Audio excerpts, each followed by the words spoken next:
Raph Ngindou, le présentateur de la force créative Congo Promo. Ça la force militaire na Congo Promo. Et faites comme moi, allez voir Congo Promo, tv5.com. Donc au nom de Jésus-Christ, nous bénissons le Congo Promo. Bonjour très chers internautes, je suis maman héritière de l'église CMP, la maison de prière. Donc je viens vers vous à nouveau avec notre émission Femmes de foi. Donc sans plus tarder, je vais vous présenter mes complices habituels et mamans qui sont avec moi sur le plateau. Bonjour les mamans. Bonjour maman héritière. Soyez le bienvenu, nous avons encore le plaisir de vous recevoir sur le plateau. Je vais vous laisser saluer votre public. Donc commencez comme vous voulez, par l'ordre que vous voulez. Je vous laisse dire un mot à votre public. Bonjour maman héritière. Bonjour maman. Bonjour peuple de Dieu, je suis maman Clémentine de la maison de prière. Je vous salue au nom de Jésus. Bonjour maman héritière, bonjour public. Je suis maman Edith, l'une des mamans de l'église CMP, la maison de prière. Je vous salue au nom de Jésus. Bonjour maman héritière, bonjour chers internautes, je suis maman Edoxy, je suis l'une des mamans responsables de l'église Saint-Pé, la maison de prière. Donc nous voici sur notre plateau, Femmes de foi. Donc le thème, nous avons un nouveau thème à aborder aujourd'hui qui est donc les difficultés rencontrées dans le début du mariage. Donc nous tolo bela lelo, thème oba maman ba yeli biso ezali. Donc ba difficulté oyo ba couple ba ko rencontrer na bandeli ali bala na bango. Donc ceux qui yo bandi li bala sika, donc ba maman le ba yepo ba lobela thème oyo. Yango sans plus tarder na ngina ba loka vers maman Edoxy pona tunaye. Maman, qu'est-ce que vous pouvez nous dire sur les difficultés que les jeunes femmes, les jeunes hommes peuvent rencontrer au commencement et au début de leur mariage, maman? Merci maman héritière, c'est un très bon sujet sur les difficultés du début du mariage. Mais avant d'aborder les difficultés du début du mariage, j'aimerais d'abord commencer par parler de fiançailles. Parce que le fiançailles, c'est une étape qui est très importante. C'est une étape qui est cruciale pour un bon début du mariage. Donc, c'est l'étape où on doit s'observer. Donc, c'est l'étape de l'observation, en fait, où le fiancé observe sa fiancée et la fiancée observe aussi son fiancé. C'est la clé même de la réussite du mariage. Une étape où on doit se dire des vérités, une étape où on doit se dire tout. Donc, n'est pas caché, si je peux me permettre l'expression, n'est pas cacher des morts dans les tiroirs. Donc, c'est-à-dire parler ouvertement, parler clairement, dire tes vérités et voilà. Donc si je peux m'exprimer ainsi, donc kobomba bibembe na kati na tiroir te, parce que ça peut gâcher les débuts de ton mariage. Mais maman, quand tu es en train de dire kobomba bibembe na kati na tiroir te, donc ne pas avoir des morts dans les tiroirs, est-ce que tu peux un peu m'ouvrir cette expression, parce que je pense que c'est pas une expression très courante, très employée. Donc est-ce que ko limole la biso ngona npoto to ke na koyeba penza et la kistinini? Merci ma héritière. Donc les morts dans les tiroirs, ça veut beaucoup dire, ça dit beaucoup. Hein? Ça dit beaucoup. Je peux donner un exemple. Une jeune fille qui a déjà un enfant, mais pendant la période du fiançailles, elle a caché son enfant. Elle n'a pas dit à son fiancé qu'elle avait déjà eu un enfant avant. Donc quand le mariage, quand il va découvrir qu'on lui avait caché qu'il avait un enfant, et ça fait quoi? Ça fait du boom dans le début du mariage. Ouais. Je peux aller même dans la Bible. Il y a un exemple dans la Bible, l'exemple de Marie et de Joseph. Ah, maman, vous attaquez beaucoup les femmes quand même, je trouve, hein, pour les morts. Non, maman, ce n'est pas ça. Ce sont vraiment des exemples concrets. Même dans la Bible, quand la Bible nous parle de la vie de Marie avec Joseph. Marie, je crois que nous connaissons cette histoire. Ça se trouve dans Matthieu 1, 18 à 21. L'histoire de Marie et de Joseph. Marie était fiancée à Joseph. Mais il y a eu un certain moment où Marie s'est retrouvée enceinte. hein, on peut dire par la visitation du Saint-Esprit. Donc, si je peux dire ça à Lingala, donc, Marie a eu zemi ya molimo mosantu. Et indi. Alors, voilà, c'est une chose qui, à regarder comme ça, ce n'est pas une chose facile. Et Marie n'avait pas, hein, la facilité pour dire à Joseph, parce que Joseph a lui demandé, moi je ne te connais pas encore. Et Marie ne connaissait pas d'homme. Mais comment expliquer qu'elle était tombée enceinte? Donc voilà, mais si Marie n'avait pas pris le courage, hein, de dire à Joseph qu'elle était enceinte, de dire la vérité à Joseph, ça allait cacher quoi? Donc, ça pouvait amener ce que je vous dis là, les morts dans les tiroirs, les morts et Bembe qui est au la boum, voilà, dans le début du mariage. Donc, voilà un peu la gravité de la vérité. Donc, si on n'arrive pas à dire la vérité, donc, ça peut être du côté de la fille, ça peut être aussi du côté de l'homme. Un homme qui entre dans le mariage pendant les fiançailles, qui n'a pas dit à sa fiancée qu'il avait des enfants. Donc il a peut-être dit non, j'ai 2 enfants avec telle fille, mais par après, la femme dans le mariage découvre que non, l'homme effectivement n'avait pas que 2 enfants. Il avait 5 enfants. Donc voilà. Et tout ça, ça ramène quoi? Et maintenant, une remise en question. Et voilà. La femme était préparée et à aimer 2 enfants. À élever 2 enfants. À élever 2 enfants. Mais ça lui arrive que non. Elle a eu, le mari a eu encore, il y a un enfant par-ci. Il y a une surprise, voilà, quoi, des cadeaux. Et la femme se retrouve avec 5 enfants du mari. Et tout ça, c'est ce qui amène beaucoup de difficultés dans les mariages. Il y a aussi un autre exemple que je peux donner. Une fille, une femme qui a un enfant, comme je venais de le dire là tout à l'heure, mais qui a caché ça à son mari. Mais cet enfant vient à la maison. Mais le mari ne sait pas que cet enfant, c'est l'enfant de sa femme. Et l'enfant peut-être est habitué à appeler sa maman Yaya. Et appeler sa grand-mère maman. Mais l'homme dans sa tête, ne sachant rien, la femme ne lui avait rien dit. Voilà. Et l'homme croit que non, c'est la petite soeur de ma femme. Et par après, il apprend que non, c'était l'enfant de sa femme. Tout ça, ce sont des morts dans les tiroirs. Tout ça, ce sont des morts dans les tiroirs. Ça peut aussi arriver un homme qui a fait peut-être de la prison. Tu as fait de la prison pendant que tu étais jeune. Hein, on peut dire que non, dans la jeunesse, on peut faire des bêtises. Mais si tu as fait des bêtises, tu assumes. Avant d'entrer dans le mariage, tu dis les vérités à ta femme, par exemple. Tu as fait de la prison, tu as peut-être pris du, je ne sais pas comment on appelle ça, du shit, voilà, du shit, voilà.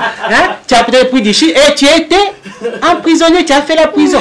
Mais il ne faut pas que la femme vienne apprendre cela par la suite, que non, mon mari a fait de la prison, ceci, cela. Tout ça, ce sont les morts dans les tiroirs. Mais maman, je voulais revenir sur un point que tu as abordé qui était très intéressant, où tu as parlé de Joseph et Marie. J'aurais aimé que tu puisses nous ouvrir un peu. En fait, Joseph, en tant qu'homme, étant donné la prise de conscience de la grossesse de sa femme et tout, j'aurais aimé que tu nous dises un peu, expliquer cette réaction des Akin moi, c'est un azemi, tout ça, oui, Joseph, quand il a appris que Marie était enceinte, comme je viens de le dire là, lui n'a pas connu Marie, et Marie, normalement, elle était vierge. Alors, Joseph, comme il était un homme bien, comme la Bible le dit, hein, dans les livres de Matthieu 1, 18 à 21, là, j'invite vraiment nos mamans ou nos chers internautes à bien lire ces versets. Joseph, comme il était un homme bien, hein, un homme qui craignait Dieu, un homme craignant Dieu, Joseph, il a pris la décision de laisser Marie dans les secrets, donc de laisser les fiançailles dans les secrets. Mais qu'est-ce qui s'est passé? Parce que c'est vraiment quelque chose qui est difficile, hein, de venir découvrir que ta femme est enceinte, mais que cette grossesse n'est pas de toi. C'est d'abord en Israël, c'était la honte, hein? C'était l'humiliation, hein? Voilà les mots, maman héritière, voilà les mots. C'est l'opprobre, hein, sur ta fiancée, sur ta famille même. Donc Joseph a pris la décision de laisser Marie dans les secrets, mais heureusement que c'était sans la diffamer, hein, sans qu'on faire un vraiment voilà, que ça ait sonné. Voilà, tout à fait, dans les secrets, hein, comme il était un homme bien, mais voilà que comme on l'a dit, comme ezalaki zemi ya molimo mosantu, donc nzambe ye moko atiaki zemi, voilà. L'ange est apparu à Joseph pour lui dire que non, ne répudie pas Marie, ta femme. La grossesse qu'elle a, c'est la grossesse du Saint-Esprit. Et il enfantera un fils qui sera le sauveur du monde. Voilà. Dieu, gloire à Dieu. Vraiment, nous avons été... C'est une grâce. Nous avons grave, mais nous avons vraiment, très chers frères et sœurs, vous qui allez rentrer dans le mariage, vous qui êtes sur le chemin du fiançailles, une chose à retenir, c'est que il ne faut pas qu'il y ait des morts dans les tiroirs. C'est ça, les morts dans les tiroirs. Les morts dans les tiroirs. Donc, to boy na liga ndeni mais on peut na komate na lingala. Babi bibembe te na tiroir.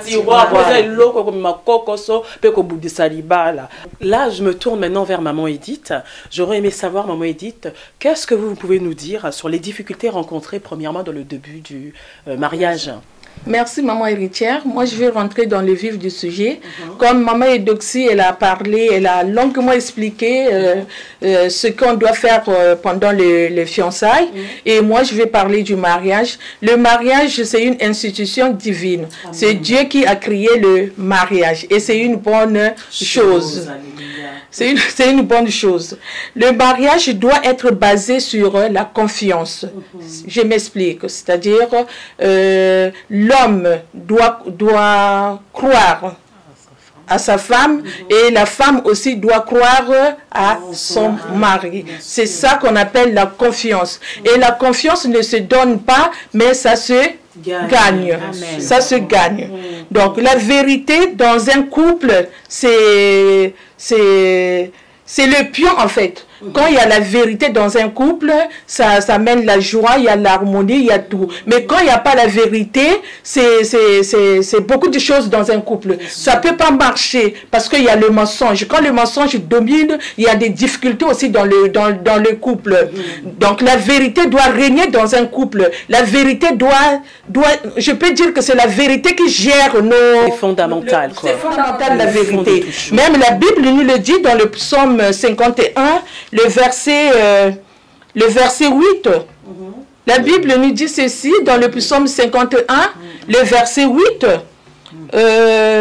Mais tu veux que la vérité soit au fond du cœur. Amen. Fais donc pénétrer la sagesse au-dedans de moi. Donc, Dieu nous demande la vérité. Dans nos couples, dans nos maisons, la vérité doit être la base, doit sortir dans notre cœur. Donc, quand tu parles à ton mari, tu dois dire la vérité. L'homme aussi, quand il parle à sa femme, il doit dire la vérité. Le mensonge, c'est ça qui fait qu'au début du mariage, que nous ayons des difficultés, des disputes, des querelles, des incompréhensions. Donc une relation qui démarre directement dans des complications parce que la base est le mensonge. Oui, c'est ça, maman héritière. Quand la base est le mensonge, le mari, il avait caché des choses, la femme, elle a caché des choses. Dans le mariage, dès que vous commencez, les premiers mois, ça ne va pas attendre 6 mois. Les premiers mois, déjà, ça commence. Parce que la dame, elle a caché qu'il avait un homme quelque part et elle va créer des sorties abusives. Le mari ne connaissait pas. Elle sort, elle dit que je vais aller voir maman. Avant d'arriver chez maman, elle passe quelque part. Donc c'est tout ça qui va provoquer des disputes dans la maison, des incompréhensions. Chez l'homme aussi c'est pareil. L'homme aussi, s'il n'a pas dit la vérité à sa femme, même pour faire, comment on appelle ça, pour envoyer l'argent au pays, comme il a laissé une femme là-bas, il doit passer, il doit jongler, donc les finances ne sont pas claires dans la maison. Donc tout ça, ça crée des difficultés au début du mariage. Je vais donner un deuxième verset, le psaume 119, le verset 160. Le fondement de la parole est la vérité. Amen. Le fondement de la parole est la vérité. Amen. La parole de Dieu est vérité. Amen. Donc, toute chose dans ce monde que nous allons faire, il faudrait que ça soit basé sur la vérité. Amen. Là où il n'y a pas la vérité, la chose ne peut pas partir loin. Donc le mariage, si dès le départ dans le mariage il y a le mensonge, si dès le départ dans le mariage, je veux prendre l'expression de maman Edoxy, si dès le départ dans le mariage, bozana du bembe na tiroir, libala ekoke de busikate. Donc dans toute chose, il faudrait qu'il y ait la vérité. Vraiment, maman et tout. Et là, je veux, enfin, maman, mamie, que pouvez-vous nous dire, vous, sur les, par exemple, sur les couples qui se retrouvent dans des disputes, dans des querelles et éventuellement dans les incompréhensions, parce que maman nous les a cités pendant son explication. Que pouvez-vous nous dire là-dessus, dans ces types de difficultés-là? Je vais juste rajouter ce que maman Edith vient de dire pour le dispute, les querelles et les incompréhensions. Moi, je voulais juste rajouter aussi, il faut avoir l'humilité. Donc, l'humilité, c'est quelque chose très important dans les mariages. Tout à fait, maman. Beaucoup de couples se brisent à cause de l'orgueil. Et la parole de Dieu, quelque part, nous dit l'humilité précède la gloire. Amen. Donc, Amen. Je voulais aussi lire un verset. Éphésiens 4, verset 2, qui nous dit en toute humilité et douceur, avec patience, vous supportez les uns et les autres avec amour. Amen. Donc, je voulais aussi demander aux mamans s'ils ont quelque chose à rajouter. Je crois que moi, je peux ajouter une petite chose à ce que maman Clémentine vient de dire. L'humilité, comme elle dit, c'est une chose qui est très importante dans le mariage. Parce que si dans le mariage, il y a l'homme qui monte et la femme qui monte, ça va créer un boom dans le mariage. Donc, ça ne va pas le faire. Donc, la femme, elle est appelée à amener la paix dans son couple. Amen. Donc, c'est la femme qui amène la paix à la maison. Parce que nous voyons surtout, il y a des femmes qui embrouillent le mari. La femme peut avoir tort. Bon, comme elle sait qu'elle a tort, au lieu de s'humilier, au lieu de demander pardon, au lieu de dialoguer, elle cherche maintenant à embrouiller la situation, elle cherche maintenant à créer des tensions dans les couples. Donc, moi je demanderai aux mamans pour dire que les femmes, les mamans, c'est les mamans qui amènent la paix à la maison. Moi, j'ai toujours dit aux mamans dans l'église, je crois que ça va tiquer aussi le maman, que le chef n'a jamais tort. Le chef n'a jamais tort. Donc, comme papa est le chef de la maison, ça c'est la Bible qui nous le dit. Dieu a placé l'homme au-dessus. Donc l'homme, il est au-dessus, c'est lui le chef de la maison. Donc comme le chef n'a jamais eu tort, moi je dirais, papa n'a jamais tort à la maison. Papa n'a jamais eu tort à la maison. Papa a toujours raison. Donc, quoique tu peux avoir raison aussi, maman, donc les mamans, excusez-moi, ce n'est pas que les mamans n'ont jamais eu raison. Hein? Voilà. Donc, tu peux avoir raison, mais pour que tu puisses prévaloir ta raison, il faut savoir avec la sagesse comment gérer ta maison, comment gérer les situations de la maison, comment gérer les tensions, comment gérer même les humeurs de papa. Donc, c'est la maman qui doit gérer les humeurs de son mari. Voilà. Donc, comme nous sommes censés amener la paix, comme la Bible nous le dit, la femme sage bâtit sa maison. Donc, avec cette sagesse que Dieu nous a donnée, maman, J'ai dit, quoi qu'il arrive, maman, tu es là pour donner la paix à la maison. Amen. Donc, comme je l'ai dit, les mamans, le papa n'a jamais tort à la maison. Donc, il faut seulement savoir gérer des situations dans les couples. Dans le couple. Voilà. Je voulais compléter aussi que le fondement du mariage, c'est aussi le dialogue. Donc, il ne faut pas se disputer, mais discuter, dialoguer. Je vais passer la parole à maman. Moi, je crois que je vais rajouter aussi une petite chose pour dire que tout à l'heure, là, quand je disais que les papas n'ont jamais tort, les papas n'ont pas tort. Mais ce n'est pas dit que les papas n'ont pas... Voilà quoi, ce sont aussi des hommes. Mais les papas peuvent avoir tort. Mais comme c'est la maman qui doit gérer la maison, donc la maman doit savoir quand le papa a tort. Il ne faut pas... maman au vent dit... parce que tu as entendu quelque chose qu'on t'a dit ou papa a fait ceci, papa a fait cela, pendant qu'il est encore en train d'arriver à la maison, qui n'est pas encore là, et toi tu commences déjà, tu prends déjà ton téléphone, donc aujourd'hui là, quand il va arriver, il va bien me sentir. Non, ce n'est pas ça. Donc les mamans, nous devons savoir que quand bien même papa a tort, quand bien même toi tu as raison, donc il faut savoir à quel moment il faut aborder les papas. Il faut savoir à quel moment il faut parler. Comme mamie vient de le dire tout à l'heure, les fondements du mariage, c'est aussi les dialogues. Donc, mais ces dialogues-là, il faut savoir à quel moment. Ce n'est pas le moment où papa arrive avec toute la fatigue du travail, avec tous les problèmes dans la tête qu'il a peut-être rencontrés au travail. Toi, directement, au lieu qu'il trouve la paix à la maison, qu'il se repose, non, ce sera les embrouilles, c'est les disputes, voilà, ça, ce n'est pas bon. Donc, le maman, nous devons savoir à quel moment aborder les dialogues avec les papas pour que, après cela, que les papas puissent revenir aussi à la raison. Parce que si tu l'abordes comme ça, dans les embrouilles, il va peut-être pas comprendre et ça va créer des tensions. Voilà, il va réagir aussi à chaud. Donc, quand maman, tu abordes papa dans un bon moment, quand il est calme, quand il est déjà posé, il va revenir à la raison, certainement, c'est un homme. Voilà. Maman Eudoxie, tu as dit vraiment des bonnes choses, des choses vraiment qui vont édifier beaucoup de mamans, beaucoup de femmes. Parce que dans ces problèmes-là, il y a beaucoup de femmes qui sont dans ces situations-là. Elle a un problème, dès que le mari arrive, c'est des querelles. Et en ce qui concerne des querelles, moi j'ai un verset biblique que nous pouvons lire. Proverbe 21, le verset 19. La Bible nous dit ceci.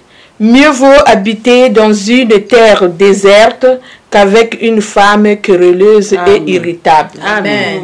Amen. Vraiment, les mamans et tous, soyez bénis une fois de plus. C'était un moment intense de partage et tout. Et je sais pas pour dire le mot de la fin, pour un peu réunir tout ce qui a été dit en ce lieu avec les mamans.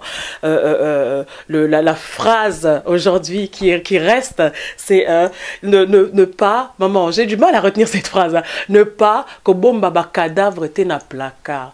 Yo mwana na nzambe bisika ozwami ozolanda biso. Toi qui rentres dans le mariage, toi qui es dans le fiançailles, la chose à retenir aujourd'hui de ce thème qui était les difficultés rencontrées dans le début du mariage, c'est de ne pas avoir des cadavres dans les tiroirs, dans le commencement de la relation, parce que esa source il y a problème, esa source il y a difficulté. Quand on démarre une relation dans des mensonges, le mensonge engendre le mensonge. Amen. Donc vraiment, et senga melibiso toyeba kotambola na vérité. Et aussi une chose que vous avez dit aussi dans le mariage, la confiance se gagne.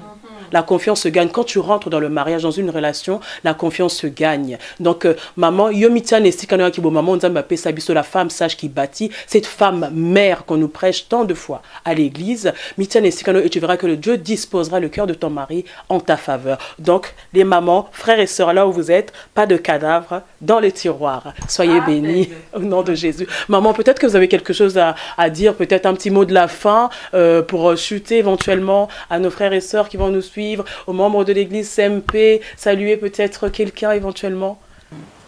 Bon, moi, je salue toutes les mamans de CMP. Je salue mon pasteur héritier que j'aime bien. Bonjour, que Dieu le bénisse et lui accorde encore beaucoup de grâce. Je salue toute l'église et tout le monde, les internautes qui nous suivent, les mamans, les papas. Soyez bénis dans le nom de Jésus. Amen. Et maman Edith? Moi aussi, je salue le public. Que Dieu vous bénisse. Je salue aussi les hommes de Dieu, le pasteur héritier, l'évangéliste Fédé, toutes les mamans de l'église CMP, nous vous saluons dans le nom de Jésus. Amen. Et maman Clémentine? Moi, je voulais juste dire merci à Dieu et au pasteur héritier aussi qui nous a donné ce moment de partage, de parler de la part de Dieu, parce que sans Dieu et sans son accord aussi, on pouvait rien faire.